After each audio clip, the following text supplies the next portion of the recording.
Good morning, Asia. This is CHRYSLER Cordova. Good morning, world. This is JEROME ZAFICO. And we are your anchors for NK News. For the headlines, North and South Korea agree for reunion split by Korean War. Bomb tears through Yemen Air Force bus, killing at least one officer. For our sports news, Ateneo beats Adamson for fourth straight win. Visayas State University National Service Training Program ROTC presentation of sponsors catch crowd's optimistic reactions. And for our showbiz news, Dennis Rodman returns to North Korea to meet with Kim Jong-un. North and South Korea agree for reunion split by Korean War. Kim Louise Lopez reporting.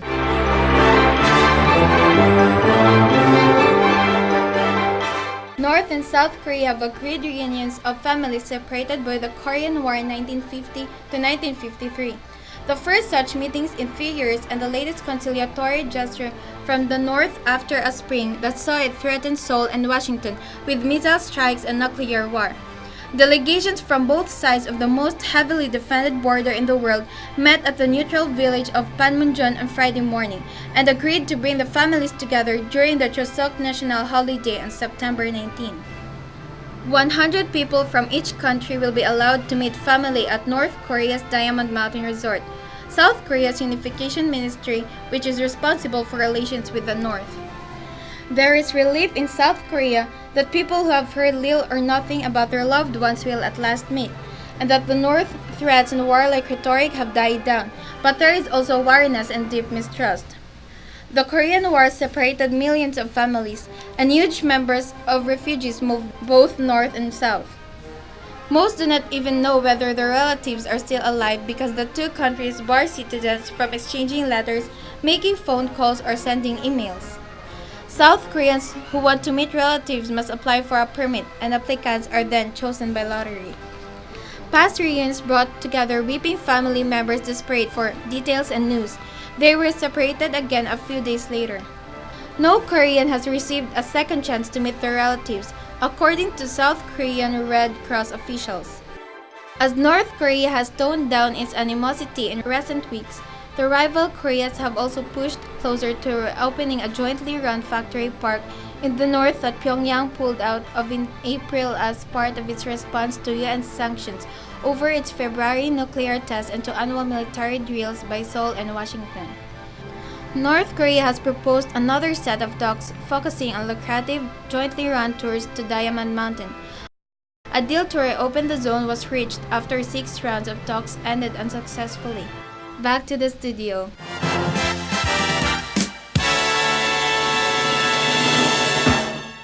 Bomb tears through Yemen Air Force bus, killing at least one officer. Steffi Mendiola reporting.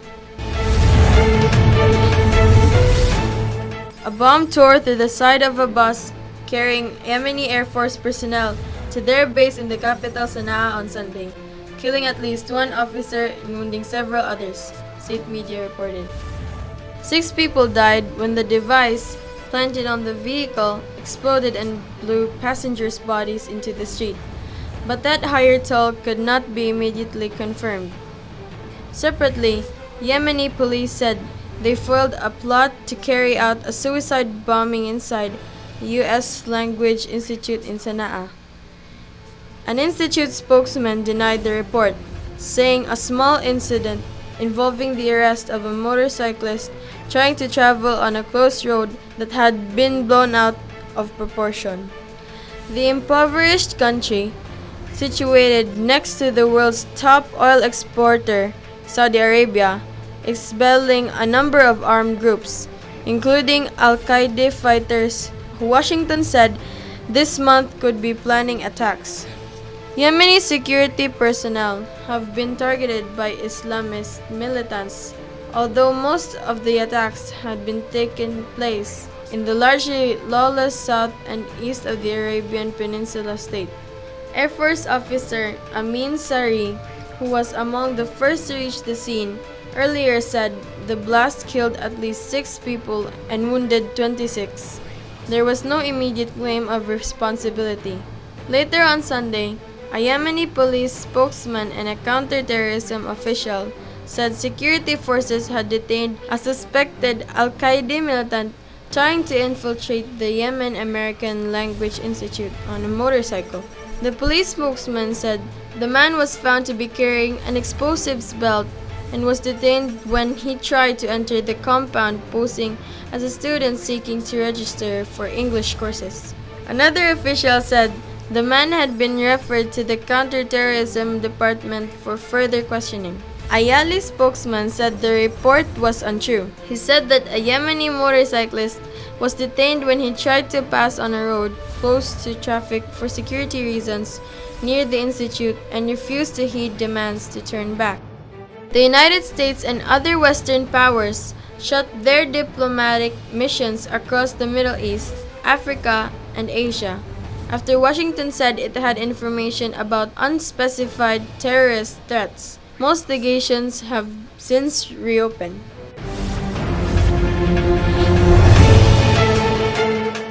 Back to the studio.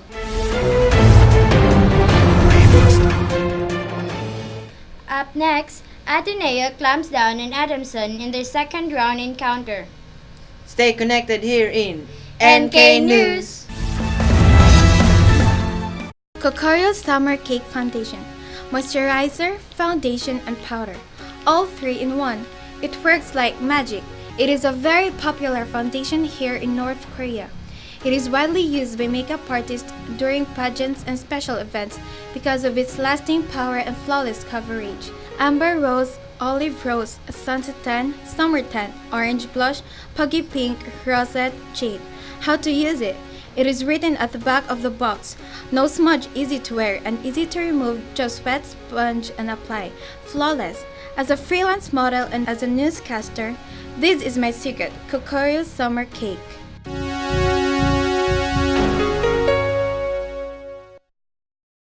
And we're back here in NK News. For our sports news, Ateneo beats Adamson for 4th straight win. Kent Ivan reporting. Ateneo clamps down on Adamson in their second encounter on Sunday, August 25, 2013 at the Araneta Coliseum. The Ateneo Blue Eagles nearly squandered a 27-point lead but had enough of a caution to hold off a late rally by the Adamson Falcons, 79-66, to notch their 4th consecutive victory in their UAAP Season 76 men's basketball tournament Sunday at the Araneta Coliseum. A blistering 19-0 run by Adamson in the first 4 minutes of the final quarter turned what looked like a blowout win for Ateneo in a close game. But Kiefer Rabena, Ryan Benafe, and Wamit Yangson all made huge baskets in their clutch, and the Blue Eagles were able to pull out the win. In an interview with Kiefer Rabena, the star player of the Ateneo Blue Eagles, Kiefer said that it was somehow difficult for them to win the game 4 consecutive games. So, how was the game with Adamson? We all know that Adamson is a very capable team. They showed it in that run in the end. If not our 20-point lead, probably it would have been a different story. Good thing we defended well in the first 32 minutes of the game. But we have to commend Adamson also for making that run. We're happy that we won the game. They ended the quarter strong as well, scoring 8 consecutive points to enter the final quarter with 25-point lead. With their victory, the Blue Eagles are now above 500 for the first time of all season with a 5-4 record and remain in competition for a spot in the Final Four. And now, let's see our weather condition all over North Korea. Cedric Tang reporting.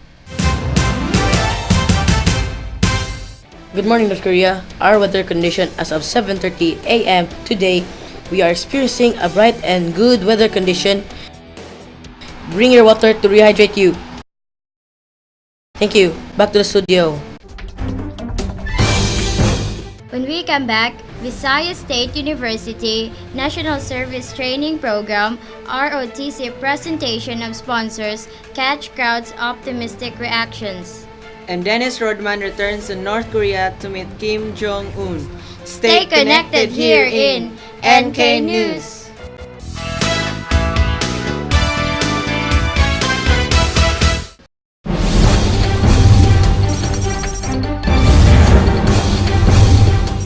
Visayas State University National Service Training Program ROTC presentation of sponsors catch crowds' optimistic reactions.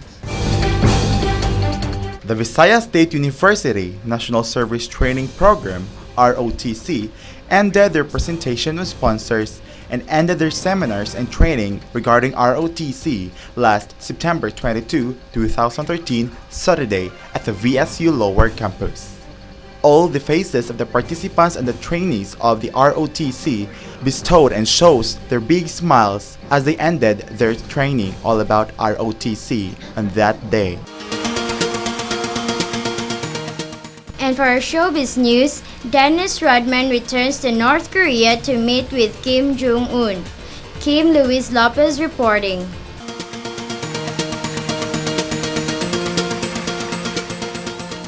The retired U.S. basketball star Dennis Rodman is back in North Korea and the stakes are high. Rodman could influence the fate of an American political prisoner toiling in one of the country's labor camps, or he may start a basketball league. One thing is certain, before Rodman leaves the Hermit Kingdom 5 days from now, another chapter will unfold in one of the world's strangest friendships. Call it absurdist diplomacy. A notoriously erratic retired NBA player meets a despotic boy king. The two become close friends.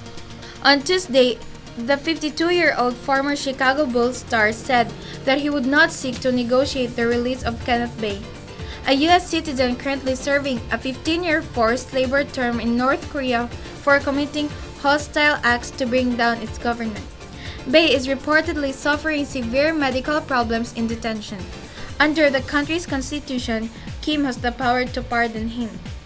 Rodman first traveled to North Korea in March on a trip sponsored by Vice Media, a New York outfit with a hipster ethos and a penchant for far-flung experimental stories. His current sponsor is Paddy Power, an Irish gambling website. The two have collaborated before. Soon after Rodman's first trip to North Korea, the site sent him to the Vatican to endorse betting on the next pope. In March, when North and South Korea seemed on the brink of war, the world was astounded by images of Kim and Rodman enjoying eating, chatting, and watching basketball together. Rodman called it basketball diplomacy. After the trip, he said that Kim simply wanted Obama to pick up the phone and call him. Rodman and Kim are not a natural match. Rodman, towering at 2.01 meters tall, sports hair dyed green and rings through his lower lip and nostrils. Once known as the Worm, he famously dated Madonna.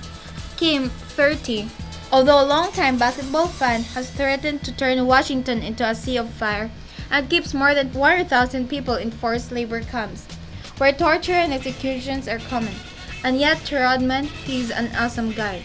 Last week, Pyongyang canceled a humanitarian trip to the country by Robert King because of U.S.-South Korean military drills last week involving U.S. nuclear-capable bombers.